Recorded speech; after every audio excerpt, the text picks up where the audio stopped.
तो हेलो मेरे दोस्तों, मैं आपके लिए कहूँ battle ground mobile the solo survivor का चैप्टर 1 लेके आशा करता है वीडियो को पसंद आई हो। पसंद है तो वीडियो को लाइक करना, वीडियो को करना, बाद सब्सक्राइब, वीडियो चले तभी सब्सक्राइब करना। तो स्टार्ट करते हैं वीडियो बिना किसी टाइम गवाए।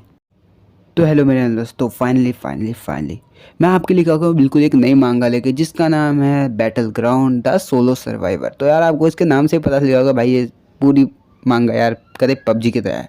लेकिन भाई आप लोगों को इतना पता ही होगा कि भाई पबजी मोबाइल में कभी भी स्टोरी लाइन्स नहीं होती, तो यार जैसे चाहे वैसे घुमा सकते हैं। लेकिन इस मांगा भाई, ये मांगा जो है कदे मतलब बैटल ग्राउंड मोबाइल मतलब क्या ही बोलते हैं, पबजी से पूरी बेस है, मतलब पूरा डिट्टो बिल्कुल वही है। लेकिन भाई इसके कैरेक्टर बड़े ही ओपी हैं, जिसकी वजह से मैंने ये मांगा उठाई, क्योंकि मैं भी पबजी खेला करता था भाई, मेरा भी चीज़ों में इंटरेस्ट था। क्योंकि यार सब लोगों को पता है यार बहुत ताबड़तोड़ थी पबजी, इसलिए मैंने ये मांगा उठाया। और शायद तुम लोग को इसमें ज़्यादा इंटरेस्ट आए तो इसको आगे भी चलाते रहेंगे। तो स्टार्ट करते हैं battle ground the solo survivor का चैप्टर 1। तो चैप्टर की पहली स्टार्टिंग में हम लोग को दिखाया जाता है वाई बैंक होंडे बुसान, जहाँ पे हम लोग को दिखाया जाता है एक बड़ी सी बिल्डिंग को। और भाई साहब जो मैं ये बातें कह रहा हूँ, ये मतलब बैकग्राउंड मतलब कैरेक्टर नहीं होता, वो बोल रहा है।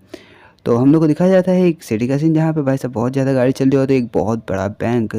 जिसके अगले सीन में हम लोग को दिखाया जाता है एक बंदे के पैर की आवाज़। और अगले सीन में आप लोग देखते हैं उस बंदे को पीछे से, जिसके हाथ में एक बैग होता है। और वो बंदा आगे बढ़ता है और वो कहता है मैं हूँ। और हम लोग को दिखाया जाता है उसको, मतलब उसका फेस दिखाया जाता है कि भाई वो कितना खतरनाक है। मतलब फेस देख रहे हो ना, ये हमारा शायद मेन कैरेक्टर है, मैं आपको नहीं बताऊंगा, आगे समझ जाओगे। और भाई इसके मुंह पर लगा होता है मास्क, जो कि अपने जेब से गन निकाल रहा होता है। और वो कहता है I am an Apollo of justice. और भाई साहब यही कहते हुए वो अपनी गन बाहर निकालता है। सीन शिफ्ट होता है, हम लोग को दिखाया जाता है भाई साहब बैंक के अंदर का सीन, जहाँ पे एक बंदा कर्मचारी उस बंदे को, दूसरे बंदे को समझा रहा होता है हाँ सर आपके पैसे डिपॉजिट हो गए हैं, वो भी सेफली। और तभी हमको वहाँ पे एक आवाज़ सुनाई जाती है और वो बंदा कह रहा होता है तुम ये क्या कर रहे हो, तुम ये क्या कर रहे हो। और भाई साहब एक गन शॉट की आवाज़ आती है। और अगले सीन में हम लोग देखते हैं कि सब लोगों की फटकी चौसठ हो जाती है, क्योंकि वहाँ पे चली है गन, वो भी बैंक में। तो यार कोई पैसे डिपॉजिट तो कराने आया नहीं होगा। सीन शिफ्ट होता है और हम लोग को हमारा वही कैरेक्टर दिखाया जाता है, जो कि कह रहा होता है चोरी में जो भी है वो सब मुझे दे दो। और वो गन तान के बोलता है अभी के अभी बेवकूफ़ हो। और भाई साहब वो गन तान देता है उन लोगों पर, उन लोग की फट रही होती है कि भाई ये बंदा गोली ना मार दे। और बैकग्राउंड वॉइस में कहा जाता है यहाँ कुछ था जो किया जाना था। और भाई साहब हम लोग को देखते हैं वो बंदा जो कि भाई गन ताने हुए होता बोलता है अभी के अभी दे दो। और भाई साहब वो भाई साहब अगले सीन में वो बंदूक चला देता और हम लोग को दिखाया जाता है खून के चितड़े। सीन शिफ्ट होता है, हम लोग को दिखाया जाता है एक न्यूज़ चैनल का सीन, जो कि कह रहा होता है उसमें बैठा हुआ बंदा वाई के बैंक में आज हमला हुआ, जो कि बुसान में स्थित है, जो कि एक बैंक लुटेरे द्वारा किया गया। हमलावर ने सुरक्षाकर्मियों के सहित 7 लोगों की हत्या की और पुलिस द्वारा अपराध स्थल पर धर दंगोचा गया। सीन शिफ्ट होता है, हम लोग को दिखाया जाता है भाई साहब पुलिस भी कैसे बाहर खड़ी हुई होती है। और सीन शिफ्ट होता है और अगले सीन में हम लोग देखते हैं कोर्ट का सीन, जहाँ पे भाई साहब हमारा जो जज होता है वो कहता है डिफेंडेड योगियो चैन, निर्दोष नागरिकों की अंधाधुंध हत्या और बैंक डकैती, तुम्हारे गुनाह इतने संगीन है कि तुम्हें माफ़ नहीं किया जा सकता, इसीलिए तुम्हें सज़ा सुनाई जाती है। और हम लोग को दिखाया जाता है कि भाई साहब जो हमारा पहला करेक्टर था वो ऐसे खड़ा हुआ होता है। इस बंदे का यहाँ पे हम लोग को नाम रिफिल होता है, जिसका नाम है योगियो चैन। और आगे हम लोग सीन शिफ्ट होता है, जहाँ पे हम लोग को दिखाया जाता है कि भाई साहब तीनों जो सामने उसके खड़े होते हैं और वो कह रहे होते हैं मेरे पास तुम्हारे सज़ा देने के अलावा कोई और चॉइस नहीं है। डिफेंडर योगियो चैन, तुम्हें इसके बारे में कुछ कहना है, तुम्हें मौत की सज़ा सुनाई जाती है। और भाई साहब ये सज़ा सुनाने के बाद हम लोग को सीन शिफ्ट किया जाता है और हम लोग को दिखाया जाता है एक बस का सीन, जो कि चल रही होती है। और हमारा मेन कैरेक्टर बोलता है मौत की सज़ा, क्या मजाक है ये, इन्होंने इतने दिनों के बाद भी कुछ नहीं सीखा। मुझे लगता है इनके पास और कोई सज़ा ही नहीं है। हाँ शायद यही है उनके पास जो कुछ है। हाँ तो सही है, हर जगह यही सज़ा दी जाती है अपराधियों को, तो और कोई सज़ा मिलती नहीं क्या इन लोगों को। और वो अपनी सीट पे बैठा हुआ होता है और ये बातें सोच रहा होता है। सीन शिफ्ट होता है, अगले सीन में हम लोग देखते हैं कि वो आगे कहता होता है और मतलब एकदम से बस ब्रेक मारती है और वो अपने मन में कह रहा होता है साउथ कोरिया गुंडागर्दी राजनीतिक गतिविधियों में अपराधी माना जाता है, जितनी भी गुंडागर्दी करने वाली गैंग थी उन सब लोगों को जेल में डाल दिया गया। माना जाता है ये सब कुछ, लेकिन और वो ऐसा सोच ही रहा होता, लेकिन तुरंत उसके सामने भाई साहब पूरी एक स्क्वाड आती है और भाई साहब उस कंडक्टर और मतलब पुलिस वाले जितने लोगों को होते हैं उन लोगों को भाई सरेंडर करने में मजबूर कर देती है। उन लोगों पर गन तान लेती है और उनसे भाई साहब उस बंदे को, योंग चैन को हमारे छुड़ा लिया जाता है। और वो देखता है कि उसके मुंह पर नकाब डाला जाता है और वो कह रहा होता है ये क्या है, ये क्या है। और हम लोग को दिखाया जाता है कुछ टाइम के बाद का सीन, और भाई साहब फाइनली उसको कहीं पे लाया जाता है जो कि मतलब एक अंधेरी सी जगह होती है। वहाँ पे उसको बैठा दिया जाता है और जैसे उसका नकाब खुलता है वो देखता है उसके आसपास कुछ लोग खड़े होते हैं जो कि हाथों में गन लिए हुए होते हैं।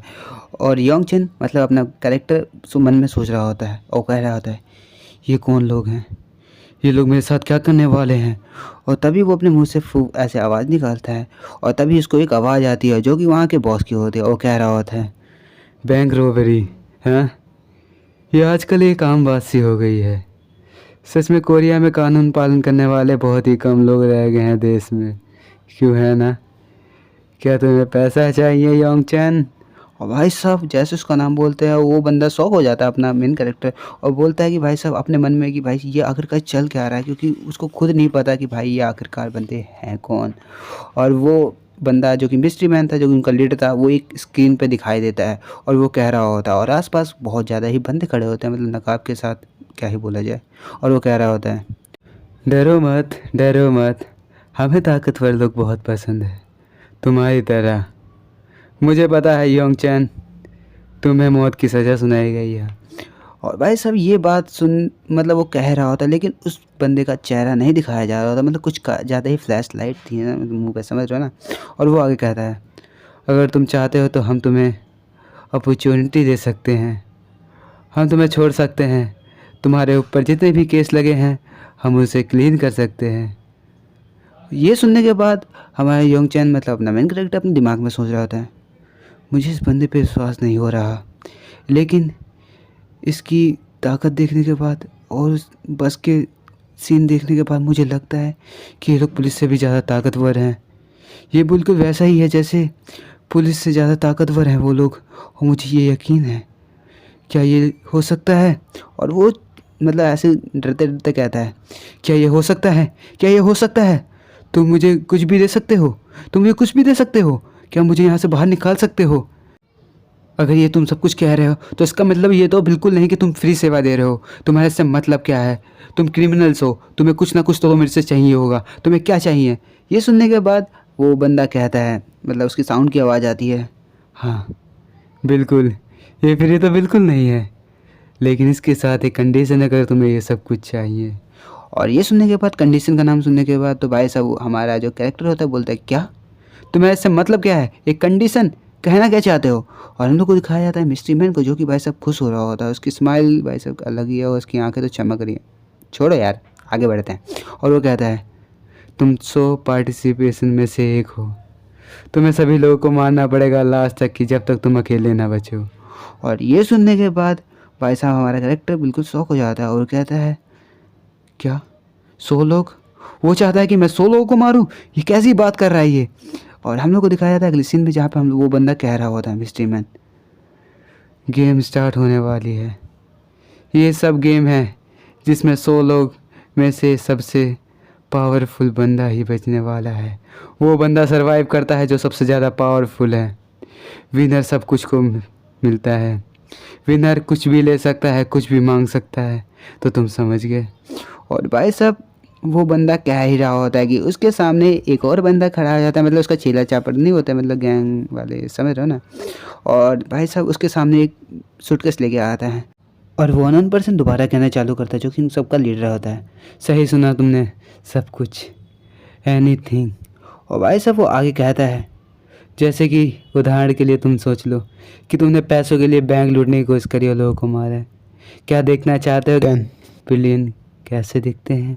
और भाई साहब जो उसका चेला होता है वो बहुत ज़्यादा ही तेज़ होता है क्योंकि उसी के सामने मतलब वो जो बंदा जिसको हम लाया गया था हमारा कैरेक्टर उसके सामने भाई साहब सूटकेस खोल के दिखा देता भाई साहब इतने पैसे हैं, और उस बंदे का मतलब चेहरा बन जाता है।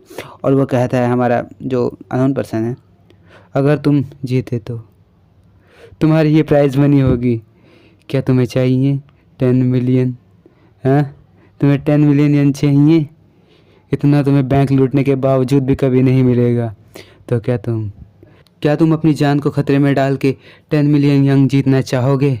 क्या तुम चाहोगे? और भाई साहब इतने पैसे देखने के बाद हमारा जो कैरेक्टर होता है वो मतलब पूरा ही शॉक हो जाता है, उसका मुंह खुला रहता है, मतलब हवा ही बाहर आ रही होती है। और उसकी खामोशी को देखते हुए वो मिस्टीरियस मैन कहता है, हम समझ गए आपकी खामोशी का मतलब, तो आप पार्टिसिपेट करना चाहोगे?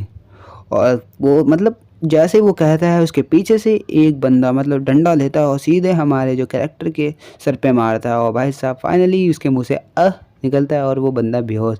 और हमारा जो मतलब मिस्टीरियस मैन होता है वो बोलता है, now welcome to the hell.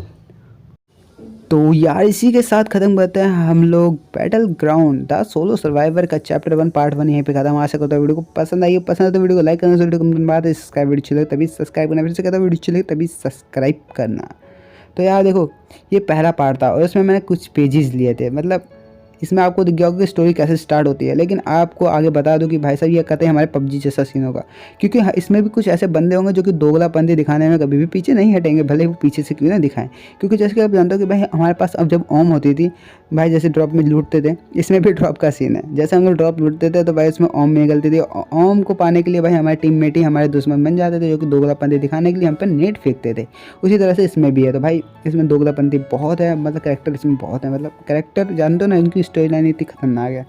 तो भाई बहुत ही ज़्यादा मज़ेदार मांगा, क्योंकि मैं पढ़ चुका हूँ। और तुम लोगों को एक न्यूज़ दे देता हूँ, डिस्क्रिप्शन में भाई एक चैनल का लिंक होगा जो कि है भाई टॉक्सिक वीवर।